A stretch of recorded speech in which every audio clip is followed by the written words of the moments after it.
This is Beach Talk Radio. Good morning, Mr. and Mrs. America, and all ships at sea. This is your captain speaking, Bean Gene. Bean Gene. The following will be a test of the ship's whistle, the sonar alarm, the cable alarm, and the atomic attack alarm. Hello, America, and welcome to the #1 radio station in all of Fort Myers Beach. Beach Talk Radio. Here are your hosts, Kim and Ed Ryan. And a good Monday evening, everybody. It's just Ed Ryan tonight. Kim wants to spend some time with Jillian, so I've given her the night off with full pay. Of course, she'll be back Friday night when we return to Mangaritas and Saturday morning at Wahoo Willie's. And before we get started, I did want to give everyone an update on a couple of things. And the first thing is Jorge Barrera.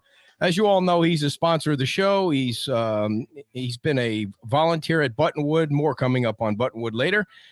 He still volunteers at Buttonwood, and you know he's one of the friendly and caring people on Fort Myers Beach. And if you're looking at buying a home or selling a home, we ask you to give Jorge a call at 239-791-9893.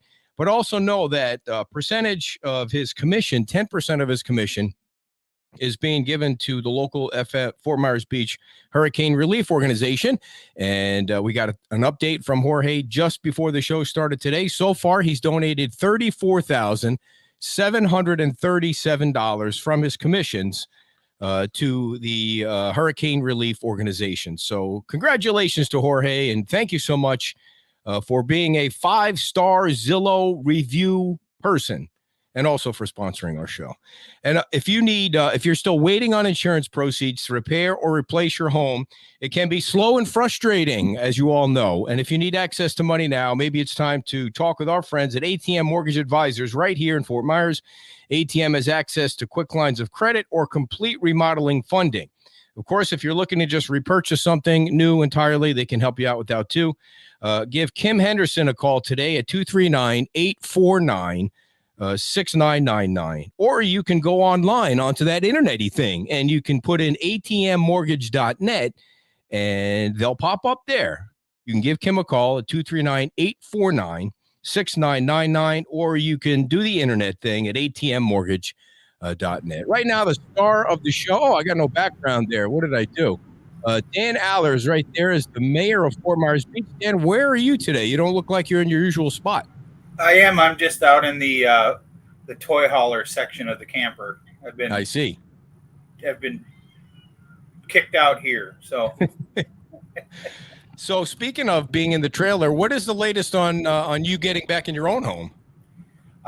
Came home just a little bit ago. We got countertops installed today, so that's pretty good. We're getting much closer. Just got some final electric and the final plumbing essentially really to kind of get done. So we're getting closer. And do you have any idea when you might be back in your house? I don't know yet, but we're as close as we've been. Let's put it that way. So far, 7 months in a trailer or a hotel room for you. Mostly a trailer, but or the RV that we had. But right. We've been in this camper that we bought a couple months now. Yeah. And okay, so let's get to some of the questions. The first question I have is, that came up today at the council meeting, was that Lee County is not picking up debris on Estero Boulevard anymore. Does that mean forever, or why did they stop picking it up? What's going on there? Well, I don't know that they're necessarily stopped picking it up. They're just their contract with the state expired. Is my understanding. I guess I haven't had a chance to talk with Commissioner Sandelli yet as to what the plans are for Estero Boulevard.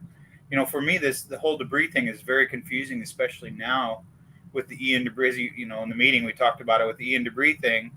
You know, if they're tearing it down and they're pushing it to the right of way, it's we got a little bit more clear vision, I guess, if you will, from Barton, but I think we still have a couple unanswered questions. But I'll talk to Commissioner Sandelli this week about Estero Boulevard and see what the plans are. And for people that don't know, Barton works for Crowder Gulf, and Crowder Gulf is the contractor that pretty much everybody uses to pick up the debris in Lee County and Sanibel, Fort Myers Beach. However these contracts are set up, Crowder Gulf is like the lead contractor, with Creel Brothers, I think, is also part of that. But Crowder Gulf is really the main company. Well, Creel Brothers is the subcontractor working under Crowder Gulf. Crowder Gulf, as he said today, we've had them for quite a while. The town has used them as the debris removal company for a long time, as well as Lee County. There was some sort of snafu, I guess Barton was saying, right after the storm, where there was another company brought in to start. So there was a little misunderstanding there. But the state quickly came in and took over the financial part of the debris removal. Yeah, one of the things that Barton said today that kind of caught my ear a little bit was that when I think the last town administration brought in this company that didn't qualify you for FEMA funds, they didn't do a soil sample at Bay Oak. So there's no baseline soil sample for them to be checking the soil out when they do finish cleaning up that property. Yeah, but I think Barton said that there's a baseline that they have to follow that has to go out and be tested. So if those, and he did say that they've never had an issue with getting there once they've remediated a site for those soil samples to come back within the specs that they have to be, whatever those specs are. But he did say that testing sample is out right now for sampling, but he hasn't gotten it back yet. Okay. So back to the Lee County thing, you said the contract, or you think the contract expired with the state. So who pays for that going forward to pick up? I mean, those piles on Estero Boulevard are gigantic. They are massive. There's a lot of big concrete piles there, especially that are, sitting on the sidewalk. So again, I'll talk to Commissioner Sandelli and see what the plan is with, for Lee County to get that right away. They've been really good about helping us do anything that we've asked for. So I've no doubt that they'll put a plan in action pretty quickly to make sure this gets taken care of. Because they have a contract with Crowder Gulf as well. So it might be as simple as a phone call. I don't know. Okay. And if you have a question for the mayor, please type it in and we'll pop it on the screen during the show today. Why can't I reply through the comments? Your little thing here, I can do a private chat with you, but I can't. I know. I guess I would have to give you the sign in. If I gave you the actual sign in, you could do it that way. This way, that might be an answer to them.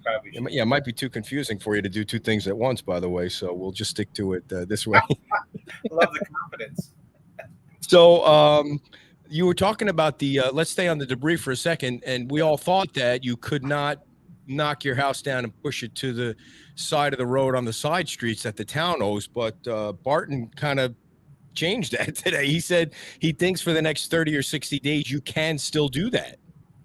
Well, again, I think we need to, what I heard from Director Guthrie was a little bit different. If your contractor is coming in to tear down your house, my understanding from our conversations with the director is that if you hire a contractor to come in and take your house down, it's their responsibility to get rid of that debris. Sure.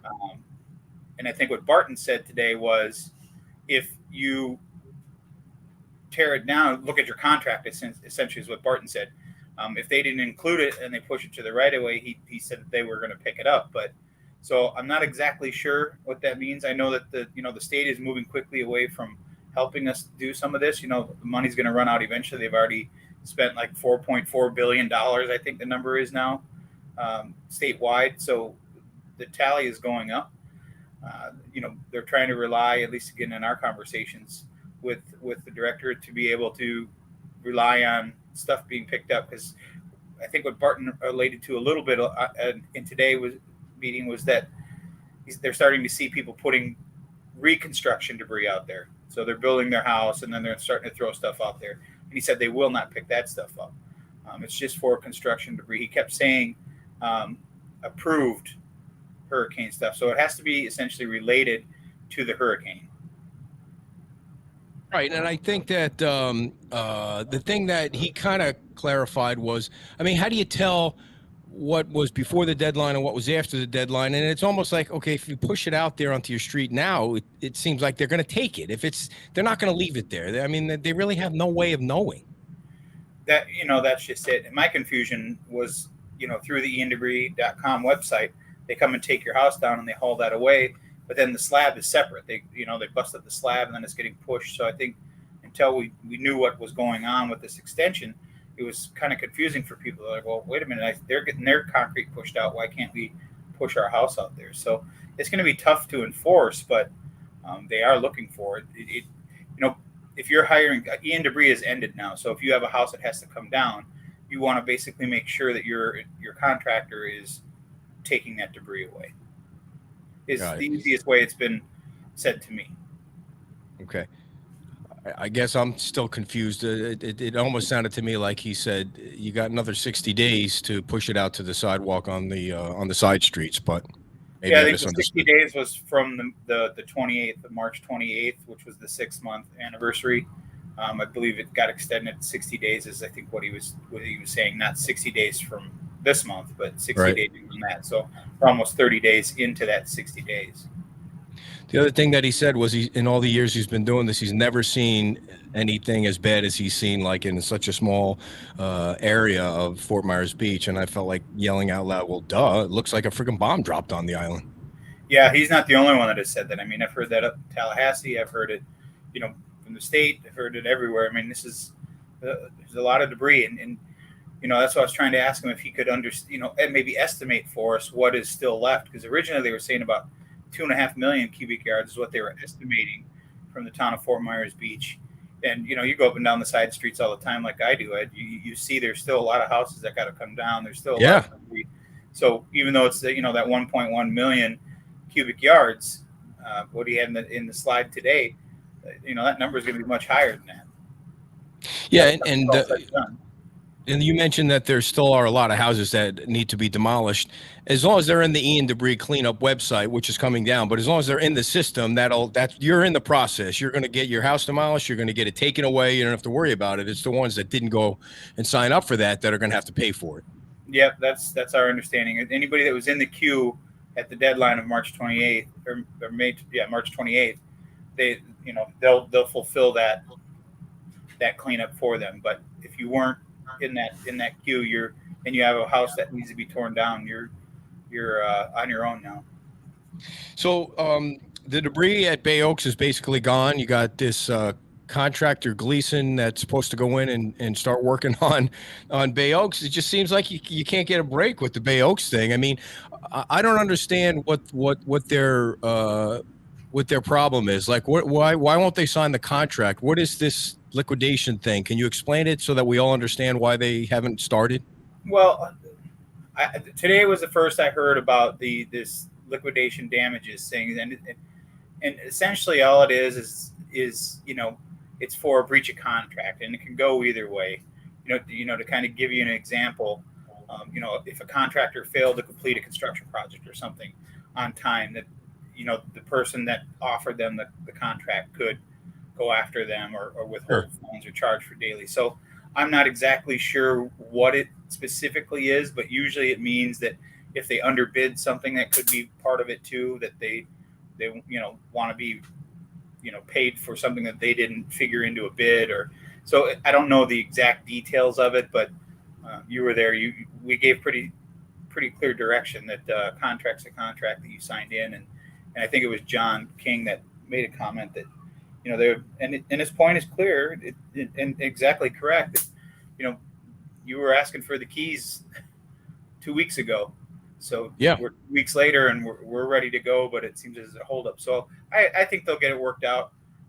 If not, we'll go to what we have to do next. But the project is a little frustrating. We would have already had it done by now. So. Well, yeah, and the other thing too is it's not like you can dilly-dally with these companies. You need the Bay Oaks to be open for the school situation to work out. It's like it's not like you have any leeway with that, like you might on Bayside Park or a different project. You need this thing done in 90 days because you won't be able to have a school without it. Well, it's more than just the kids getting back in school. That's a big part of it, but it's Bay Oaks is really the only building for the most part the town owns that's left standing. So there's a lot of things that we could be using that facility for. So yeah, it's very important for us to get that done, and it's frustrating that we were on path or on pace to get that done, and we still haven't even started. So hopefully that gets started in 90 days. This will no longer be an issue we're talking about, and we'll be on to something else. All right, let's take David's question. What about people removing dead landscaping and trees? Is the town going to have a date for, don't know what's missing there, to remove the dead trees? Santabella's already working on that. So is the town going to have a date for old air? I don't know what that for remove dead trees. So in listening to Barton today, it sounded to me like dead trees would be part of hurricane. So if you're getting them removed and putting them to the right of way, they're still picking them up. Yesterday on our street, they were picking up the dead vegetation that was pulled out. So that's another 30 days. But it's hard to understand what the question is. Like you said, I think there was a couple things, some words missing there. But the thing that Barton said today that was pretty cool too was that they're mulching up the dead trees and the vegetation, turning it into mulch, and then they're taking it to companies, I guess, that sell the mulch or at least get it back into the community. So all these dead trees and the vegetation is being recycled back in somehow being recycled back into the communities. Yeah, and he said something today that I didn't know until today, that they put 2 feet of this mulch down, some of the the vegetation that they mulched up before they put all that debris down. Today was the first day that I heard that. So it's it's a professional group of people. Yeah. That's why they're getting these contracts. So it was good to hear that they were proactive on thinking about protecting the ground before they started putting stuff on it. Right, and the ground that Dan's talking about is the ground at Bay Oaks. They put that two whatever. Did you say 2 inches of whatever it was, the mulch, before they put all that debris on top of it? So the little protection there at Bay Oaks. So on to Town Hall. It sounds like Town Hall will soon be no more. 7 months after the storm, it looks like you got whatever insurance you're going to get, and it's going to be knocked down, and that plan will start moving forward. Well, I don't know that we got everything that we're going to get yet. That's why we hired the adjuster, public adjuster, to go in. So his team has gone in and took a look at it. We're just waiting for the final sign off from FEMA to be able to tear that down. But we did sign up for debris cleanup, so we are in. We're in there, and they're ready to take it down whenever we can get the final sign off from FEMA for the obligation to it. But I don't think we're done getting whatever money we're going to be able to get out of Town Hall. So I think Keith said 7.1 so far. You got 7.1 million so far, and roughly, I mean, what number are you looking for? What do you think you should get? Well, it's hard to say. The town as a whole was grossly underinsured. I think it was just over 16 million, or right around 16 million, that all of the town's assets were insured for. So, we definitely want to get as much out of that building as we possibly can, and that's why we hired the adjuster. So we'll see what he can do on his end to help us. And we've had a couple conversations with the Florida League of Cities, who's the insurer, who's the one we've been dealing with over the last couple of months. And since we had that initial conversation, we've gotten a little bit more money that has trickled in since then. So it's hard to say exactly what we're going to get. Obviously, whatever we get is not going to be enough to rebuild what was there, even if we rebuilt it back at the exact same size that it was. So we're going to have to cross that bridge when we get it tore down and figure out what the next plan is to start a town hall somewhere. Okay, what can you refresh everybody's memory on what the options that you have on the table now to operate the government are, as far as a town hall or building? Well, there's several options out there. We have to put together 3 options to present to FEMA. Obviously, FEMA is probably going to want to go with the least monthly amount, or the least amount to do that, which would probably be the trailers right now. We've gotten the trailers that we're all in. It's just a matter of having them moved. So we've been working on getting the pricing for the monthly fees to move the trailers that we're currently in, taking over that contract from the state, moving them either to the town hall site once that building is down, or moving them to Bay Oaks, which we could do fairly quickly once we get the testing done. The issue that we're kind of having is, we're on the fire department's property right now. We've got a lease with them through into November. The town, I think, has to start paying for the trailers that we're in either in June or July or somewhere in there. There was a couple different time frames when we got trailers. So it's not one specific date.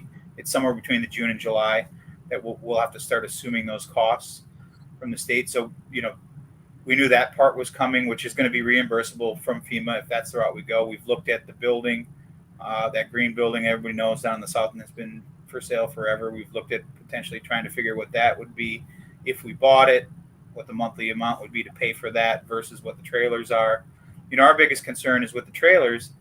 They're trailers, and we know how FEMA is with trailers on the island.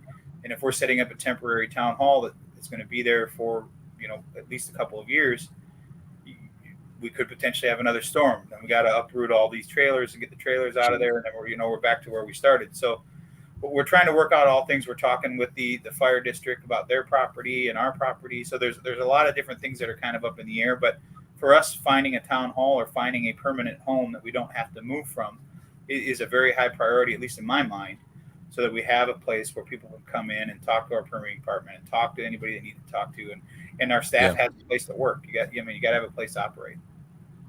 So that green building that you were talking about, that last time I heard the town council talk, or even Keith talking about it, was asking for an astronomical amount of money, like it wasn't feasible. Is that still the case, or has he come down? Well, he had given us two different options. We could buy it. He would build out, because the two top levels are already built out, and they don't need anything to be built back. They're ready to go. It's the lower level, which he's already gone in, my understanding, and already got the electrical and stuff done, and just, if we were to purchase it, he'd build it out, or if we were to lease it, he would build it out. So he's being very flexible, but it's the cost per square foot that's just not feasible. And we're talking 2 to almost 3 times more than it would be to rent the trailers. So renting it is really not an option, but purchasing it would bring that much closer to what we would be paying for the trailers. I mean, real close to what we'd be paying for the trailers monthly. So we're just trying to look at all the options and figure out, what we can do, what we can't do. It all comes down to money. And if I remember right, you guys get reimbursed from FEMA to build back town hall to what it was worth. So you're going to get FEMA money for the town hall, then you're going to get some insurance money to help rebuild whatever you have on, whatever you come up with on that property. Well, you can't get a duplication of benefits. So whatever we get from the insurance company, whatever it would cost to build that back, they would obviously take. FEMA's not going to pay us what the insurance company paid us. So it's no different than if your house gets torn down, same scenario. So whatever you get from your insurance company, FEMA would pay the difference to build back what you had. And then there's some mitigation money that you could go after to be able to harden it, whether it's go higher, make it stronger, to make it, I don't want to say bomb shelter, but essentially a hardened room that you could use as an EOC, similar to what the fire department was talking about doing with their property. So there's things that you could do to go after more mitigation money to make it stronger. FEMA is obviously very much a big supporter of making things stronger so they don't have to pay money out again for another storm. Okay, so there at this point we don't have an updated plan on what you might build there either, right? There was that last $32 million that was just kind of a suggestion. Yeah, I mean, everybody's stuck on that number, but that was essentially a pie in the sky. It was Taj Mahal. Well, the firm came in and said, and they talked to every department and said, what did you have? What would you need? In a perfect world, what would you need? And they put those numbers into a spreadsheet, did the square foot calculations, and that's what came out. Obviously, that's not what the town is looking to build, but it was just a starting point to be able to start putting numbers to FEMA to try to get obligations so that we can start getting the design process going. So there's a lot of different things. We have the Bay Oaks building, the community center building that's already, it's permit ready. Is that something that could potentially be built on our town site, or is that something that we could build where we were going to build it to use it as a town hall until we could build a normal town hall and not be in the trailers? So we're literally trying to look at every single possible scenario we can look at to see what FEMA is willing to help us out with, or what makes sense for FEMA to reimburse us under the PA projects, and what makes sense for the town financially to put the funds out to be able to get them back. Gotcha. Apparently, there's going to be a lot of drunk people watching the show tonight, because the drinking game is how many times Dan says the word FEMA. They got to take a drink. So is that what it is, FEMA? Tonight. I told the story today when we were in the break between our council meeting and then our 3 shade meetings that we had. So I was telling the councilors about the conversation that you were telling me you had with the Laguna Shore people, and they evidently have a drinking game with some of the words that I say. So I'm trying to figure out what those words are. So I think John is figuring out maybe FEMA is one of those words. So it wasn't FEMA, so I am going to get a list. I think they're phrases and words and statements. Well, so what's funny is I was telling him, I said, now I'm kind of self-conscious. I'm worried about what words I'm saying, and I don't remember which council member said it, but they're like, or you just start saying, I think it was Councilor Veach. He started like FEMA. He started saying, or you just go FEMA, FEMA, FEMA, FEMA. That's not fair. And I kind of laughed and said, that you got to give them a little time. Yeah. You got to give them a little time to refill their glasses. So the thing. I can see how FEMA would probably see. There you go. I can see how that would be one of the words that they would probably drink to. But I don't know if I'm here to help or I'm sorry.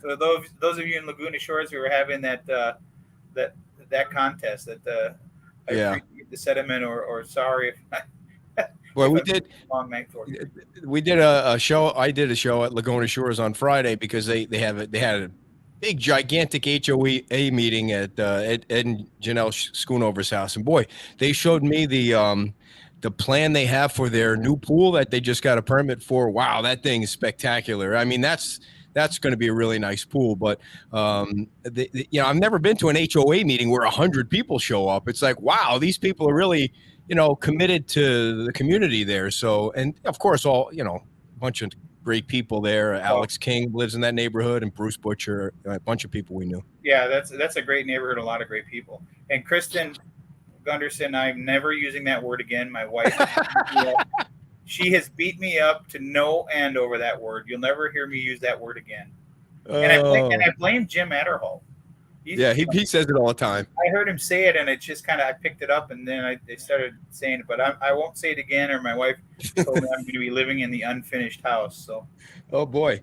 So you brought up Councilman Bill Veach. He was talking about something today that he's part of the county's Rebuild Lee County or whatever it's called. So he goes to those meetings, and they have this portal they created where they want everybody to put the projects that they want them to work on in this portal. What's that all about?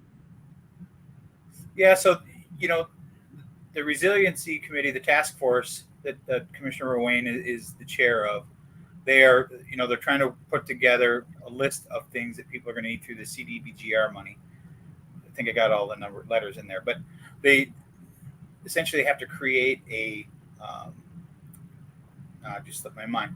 They have to create an action plan to be able to submit for that funding. So, the municipalities, and then they have to disperse that down through the municipalities, how they have to do that. But we were talking about, do we want to try to create an action plan that we can at least provide to start putting this information into this porthole that Councilor Veach was talking about? Or do we just try to make a list that we just enter into it? So we really aren't sure yet. And until we know what the Federal Registry comes out with and says, this is how the funds need to go, we aren't going to know. And then there's waivers process, I'm just starting to learn the this CDBGR. I always feel like I forget a letter in there. There's so many. I don't even know what that stands for, but I've heard people use those letters for quite a while now. Yeah, it's a big funding mechanism. 1.1 billion is a lot of money. We really have to have a plan together to spend that much money. That's a lot of money. So the big story today, I'm surprised. I'm blessed. I've just 30 minutes gone by and I didn't bring it up. Was you have a new town manager? Andy Hyatt accepted the job. It was a 5-0 vote. He starts on May 1st, and he said today that he expects this to be his last job, as a town manager. So you did extend the offer from 1 year to 2 years, and everybody was kumbaya today. So yeah, it's a 2-year initial contract with I think it's 2 1-year extensions. He can choose to obviously resign with 120 days notice. And then there's a lot of things in there that can happen, but his contract is essentially, with his benefits and that, are in line with the other directors that we have. So he signed it already today. So he's ready to start working. I know Keith is going to try to get him caught up, and him and Chris are going to try to get him in the loop with some of the things, so that when he starts up on May 1st, they've got the 15 days to be able to work together and get him caught up to speed as fast as he can. So I think we've been pretty fortunate with having those two guys here, and to be able to have Chris and Keith here to help the transition go as smoothly as possible. Andy's a smart guy. He's been around the block a few times. He knows what he's doing.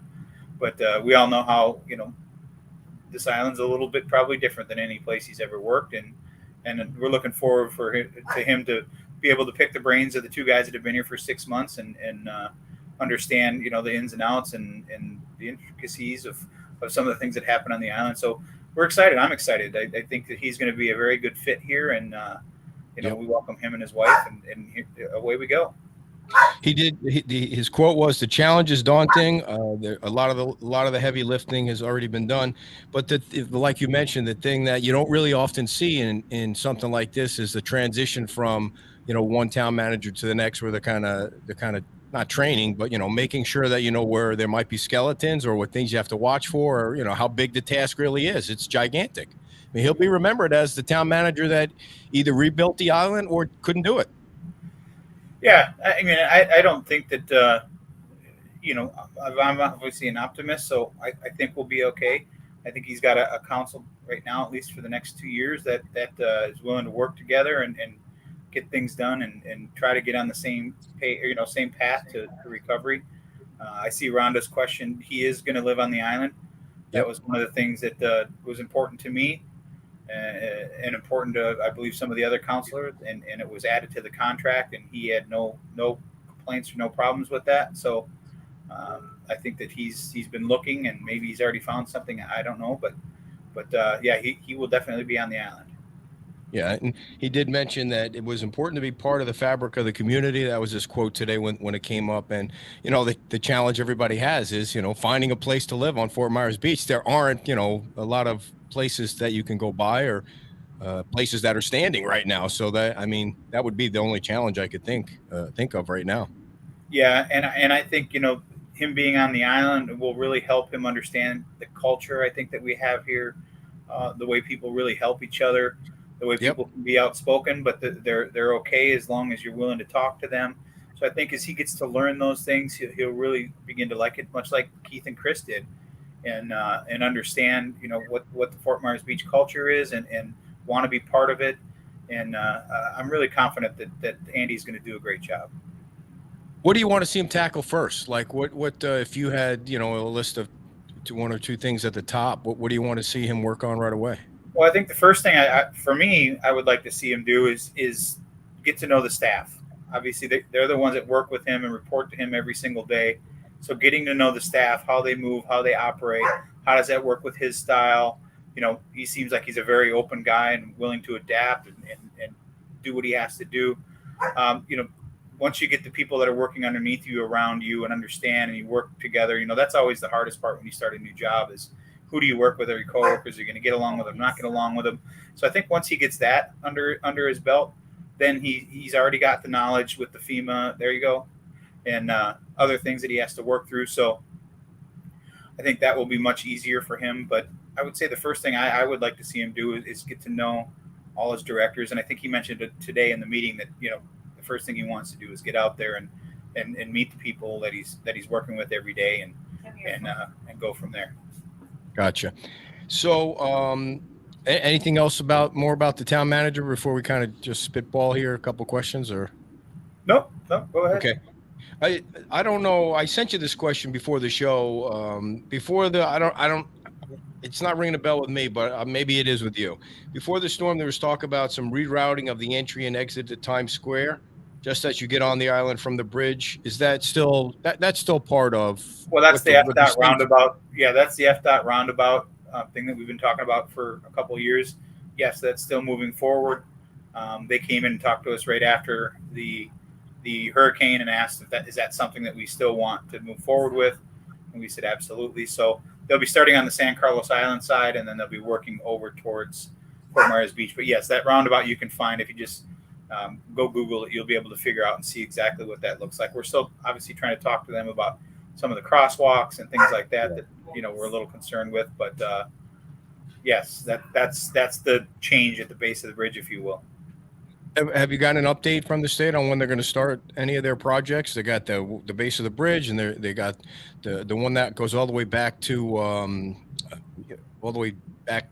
I can't remember the name of the traffic light there. I always forget the name of the traffic light, but they've got a lot. Buttonwood that goes back. You're talking about Buttonwood, No, the other traffic light that they were thinking about changing from flashing, or the dual light there. That's all their part of their project too that they got. Yeah, that's Buttonwood. That's the first.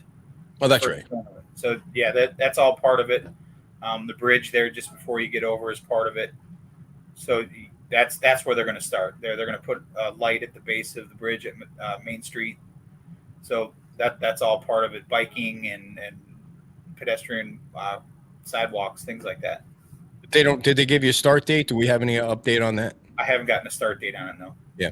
Well, I did want to make sure that I did ask the question about Bayside Park, because I know there is progress. Keith brought it up on the show Saturday. So it sounds like you guys are moving forward with getting that thing in the hopper there and getting some work done on it.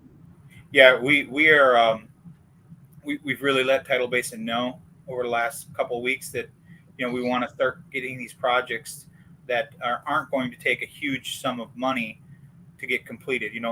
My goal is to show progress every month, and at least some progress. We may not get a project done every month, but as long as we can show that we're progressing and we're trying to get these projects done, and then they will start to get done. So as we can start that chain going, we can start then getting reimbursed for the project. So we're kind of trying to start with some of the, I hate to use the word low-hanging fruit, but or the phrase low-hanging fruit, but that's kind of what we're looking at trying to do.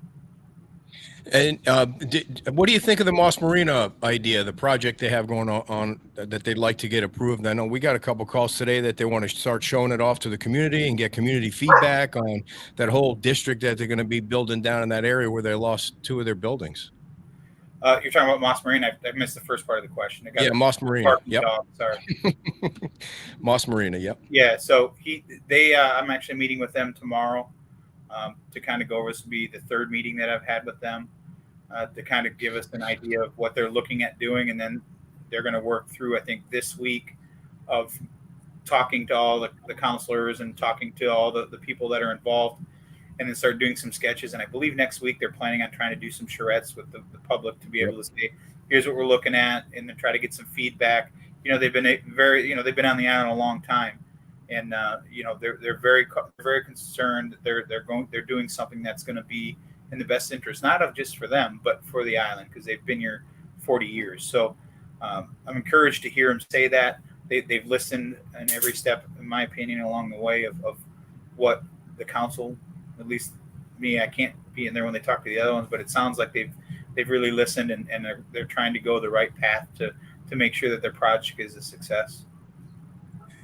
Okay, and we'll keep everybody up to date on that, because I know they want the community involved in that, and they want people to show up so they could show off the plans and get some feedback. And so we'll make sure to keep that information out there.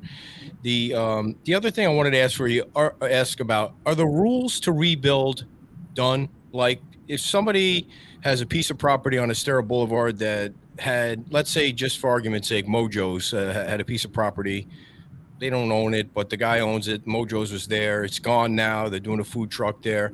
Are the rules in place for the property owner to know exactly what he's allowed to build yet?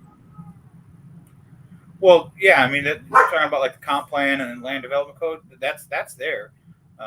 If they can't build what they want within what's currently there, they can always come in and ask for a variance and go that route. But those rules could potentially, I shouldn't say rules, but those requirements could potentially change. But I think what we've kind of set in stone over the joint meetings with the LPA is that, there's not a big appetite to want to change that floor area ratio. The intensity is not something that the town is really willing to consider. At least that's the way I took it over the last 2 meetings we've had. So the intensity is much different than the density. So we could spend another hour talking about that if you really want to. Yeah, there's a process there's a process they can go through right now to build. Now, some of these smaller non-conforming lots are going to have an issue, a little bit of an issue about trying to make the dollars and cents work for what it costs to build back. So we still have to have some discussions on that. That's going to be the tricky one. That's going to be the one that's going to, the town is going to have to make a decision one way or the other to try to help out as best we can, but without giving an unfair advantage to one group over another. But the thing that you said is they could potentially change. So if I owned a piece of property in that spot there and I was thinking about rebuilding the building, but you say it could potentially change. Why would I build anything until I know for sure that the rules weren't going to change? Well, it's going to be, I guess, depends on who you are and how, where you at it in your building or what. If it were me, let's use me as an example. If it were me and I owned a piece of property and it was destroyed and it was in, say, a non-conforming lot, and I knew what I had to do to build it back, I couldn't do under the current codes. I would either look at what do I have to go through what process would I have to go through to ask to be able to receive what would make it work financially for me, or do I sell the property or do I wait? So you've got, 3 options that you could do there to see what the town's going to do. But, as I've said in the meetings, I don't necessarily know that it's the town's responsibility to make sure that every single person, whether it's residential or commercial on the island, that what they want and what the checkbook has to line up to do it. We could never make it work for everyone. It's just absolutely impossible. So we have to figure out what that happy medium is to help the most people we can without completely trying to do something different for every single property. Let's stick to the commercial part of it just for this conversation. So what are they waiting for? Like, is there a date set forward that there's going to be a vote? Have you set a date for a vote so somebody can say, okay, these are the rules now? They've already changed them, or these are the final rules. If I need to go in and ask for variance, I need to go in and ask for variance. I need to put my plan together. But is there, like, are you voting on some kind of final plan? Well, you're asking, Ed. You're asking for a broad, simple one solution that fits everybody. That's not going to happen. We're trying to take the biggest issue, which was the floor area ratio issue, and get that resolved. And I think we've got that to a point where everybody understands where the town stands on that. One of the bigger issues was the non-conforming lots, some of the small mom and pops, if you will, that were on these lots that were destroyed that they now can't build back. After the LPA meeting, it was sent back to the mom and pops to work together and come up with a plan to present to the LPA so that we can have another discussion and work it out like we did with the last 2 meetings, so that we can come to a plan. Again, it's not gonna suit every single person, unfortunately, but that's the reality that we were dealt on the 28th of September. So we have to take that, and I think some people understand it. Some people obviously don't. They understand it, but they're not happy with it, and that certainly is not our intent to make people have to make this hard decisions. But in order to keep progress, we have to make those hard decisions and move forward. Right, and I think the example the LPA always seems to use, because he's on the LPA, is CGIPC, and they're part of that mom and pop because they had these little units, and now they can't rebuild those little units, so they're trying to figure out, like everybody else is, like Mojo's or whoever. I mean, these small businesses trying to figure out what to do and how high they need to build, and can they make it work financially with the amount of money it's going to cost to rebuild. Right? Is that what we're looking at? Essentially. What it comes down to is some of these properties, these smaller non-conforming properties now, in order for them to make it financially work, they have to have so many doors or so many units. And the town has to decide as a whole, are they okay with that? Are we okay with, someone that had, we'll just say 2 units and now they want 10, or someone that had 10 units and now they want 50 to make the numbers work? Is that something, and I've been trying to say that all along, is the town interested in the size of the box or what's inside it, or both? Essentially, that's the easiest way I can sum it up. If you can have a box that's so big, is the town really worried about what fits inside that box? And I think the sooner we can get to that answer, and that's obviously a very broad brush that I painted there, but essentially that's kind of what it comes down to. What does the outside of that building look like? And if we're okay with that, do we necessarily care to a point what's inside it? And I think that's the sooner we can get through that part of it, the sooner we'll be able to help out some of these mom and pops. But we sent it back to them after the last meeting to have there was a list that was presented by Scott to the entire group of all the businesses on there that kind of fell through it. And then Anita, I think, went through and laid out a couple of them that weren't necessarily supposed to be on that list. So I think that I haven't had a chance to talk to them, but I'm guessing they're probably working through what is a good solution that we can propose and let the LPA hash it out and the council and we'll get that done. So where do you stand on it? Do you care what's inside the box, or do you? I mean, what is your position on it? Well, personally, it's not. I don't. It's not personal. You're the mayor. How do you feel about it? Well, I'm personally more concerned with what the box looks like than necessarily what's inside the box. Okay. If you no, but then now you're getting into that density part, and people talk then about cars and this and that. And so, it's a very sensitive subject, but if you're asking me which way on those, I would side more on if you can build within this box based on the floor area ratio that we have laid out, and you can put 10 units in it as opposed to 5, I wouldn't be opposed to listening to that. Now, that's where the negotiations then come in with what can that provide to the town, or what can you provide then to the town to be able to get what you want.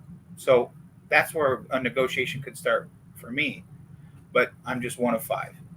But do you agree that a good number of these businesses are not going to be able to make it work the way the rules are now and the way they have to build back now?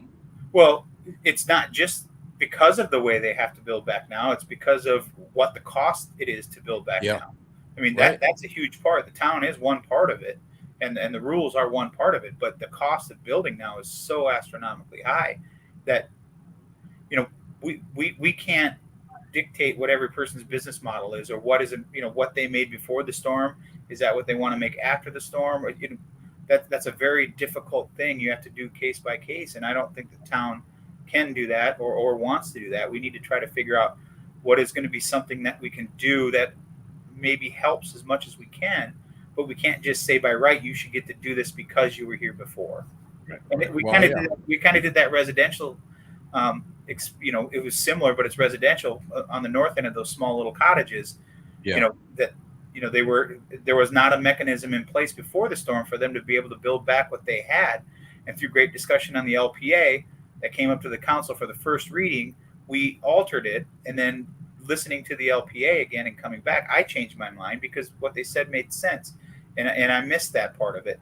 Was we provided you now a mechanism to build back at least what you had before, but we can't just give you by right double what you had just simply because it financially doesn't make sense for you. And we got a lot of pushback on that. They're like, well, we can't build 700 square feet. That's not feasible to live in. Well, the argument is then you lived in it before the storm. Why couldn't you live in it after the storm? And you still have the mechanism to be able to come in and ask for more. You just have to come in and ask for more. Whereas before you couldn't come in and ask anything. So it's trying to find a solution similar to that. I know we're talking apples and oranges, but it's a solution similar to that I think is out there. And there's a lot of smart people working on this that will be able to figure it out. And again, it's not going to help everyone, unfortunately, but it'll help as many people as we can. So, but I understand the process now a little better than I did before, but is there like a date you want all this done?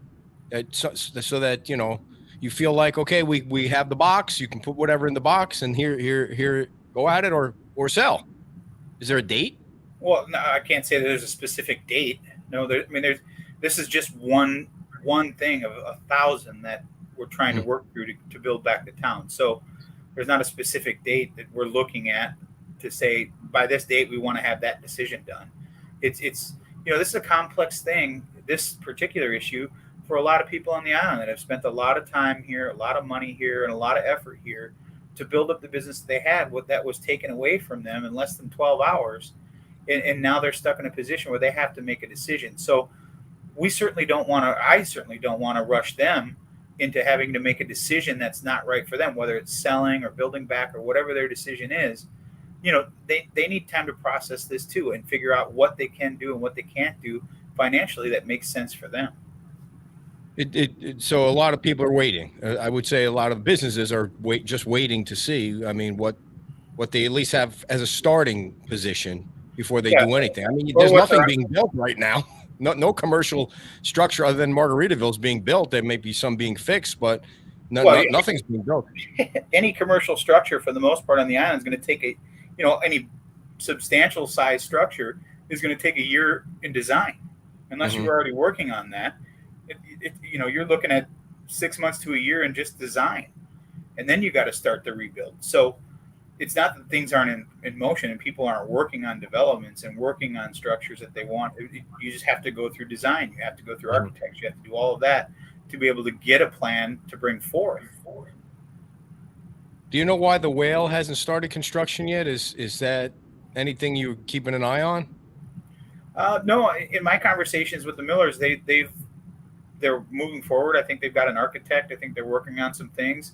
I think they've had some conversations with staff. So again, it's not that, if they had, if you could snap your fingers and have a plan on a piece of paper in one day and get it approved in one day, everybody would want to start building back in a week that can build back. So, but it's just a process you have to go through. Anybody that's ever built a house knows you have an idea in your head, you get a blueprint, you look at the blueprint, you're like, oh, well, now I see it. I don't necessarily like the wall there. I want to move this over there. And you work through all those little intricacies. Say, well, it'd really be nice to have a toilet over here versus over there. And you kind of work through all these things until you get pinned down to what's going to work for you. And then you submit that development order. Yeah. And if you are cleaning up or, doing some extra work on your house, don't take the old toilet that you pulled out to put in a nice new toilet and put it on the construction and demolition debris pile that's waiting to be picked up by Crowder Gulf. That's the no-no right there. That I think what's his name, Barton, said today that he's seen that once or twice, because apparently the people left their new construction boxes that they took their stuff out of in the C&D piles. So that's a no-no. Just because there's a big pile of debris out there doesn't mean you get to pile your shit on top of it. I saw one the other day. I don't remember what day it was, driving through Fort Myers, and someone had a toilet sitting out on the curb with a mannequin on it. Nice. With a cigar. So people are definitely getting creative with putting a drink to the curb. Did we miss anything tonight, Dan? Anything you want to share with the folk?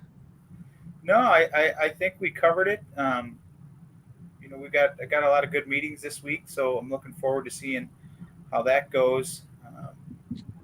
But other than that, I think we covered most of it. All right. Appreciate your time. See you around the beach, and I'll see you next Monday. Yep. Have a good night. All right, everybody. The mayor of Fort Myers Beach, Dan Allers, always appreciate his time. I did want to give you all a couple of updates on events that we're putting on so that you know what's happening. On April 29th, we have our studio AD architect. I hope I said that right. I don't want to screw that up. They are sponsoring the concert that we're having at Moss Marina, and that's going to be Bill Beck, courtesy of Stephen Clark. And then we have Split Decision. Got a lot of deliveries from Amazon today, so thank you all for sending in supplies for the kids, because that's a fundraiser for the Beach Kids Foundation, and we'll be turning over all the supplies and the backpacks and everything to put in the backpacks to Linda Beasley at that event. It starts at 4:30 on Moss Marina, and the Tuckaway Cafe food truck will be there. So we look forward to you all coming out wearing your yellow shirt so we can take another a Guinness Book of World Records picture of the Yellow Army, and it might be hot. So if you want to bring an umbrella or something like that to sit under, or maybe like a little tent, you might want to do that and get a good spot. So come early. There's going to be drinks provided, not provided. You'll have to buy them. There's a little like a shrimp shack or some kind of shack that they have over there. They showed me where they sell food, and they'll be selling beer and wine as well. That's all on private property at Moss Marina. So that's April 29th. And of course, May 13th, we're up to 192 registered runners and walkers for the 5K in Times Square. And thank you to, I should have thanked the mayor. Thank you to the town council today for approving our special events permit for that day. And we're going to be running out, or you're going to be running out or walking out into the hard sand, making a left, going down a half a mile. Then you turn around and come back. If you're doing the 1 mile, then you'll be done there. And there'll be a bunch of nonprofit tents that are set up on Times Square. Of course, we'll have water and Gatorade, and the Pink Shell has a table set up with water and Gatorade along the way. And Fifth Third Bank is also going to be providing protein bars and refreshments afterward. So thank you to everybody, all the sponsors. If you go on our website, you can see the news story that we have all the sponsors, and we thank them. And you can link to their website and check out the 18 sponsors that we have for the 5K race. And all the proceeds are going to FMB Strong, which is 820 Buttonwood. We're going to be broadcasting tomorrow morning from 820 Buttonwood at 9 o'clock. So you can kind of get all the background information on exactly what they're doing over there. There's going to be a big truck delivery coming tomorrow. So we're going to talk to the folks that bring in the supplies that are just turned around and donated to the residents on Fort Myers Beach who are still in need. It's an official 501c3 charity. And we're going to be there from 9 o'clock to 10 o'clock with Heidi and the gang. So we hope if you need a yellow shirt, you can stop by, because we will have the yellow shirts with us at the broadcast tomorrow.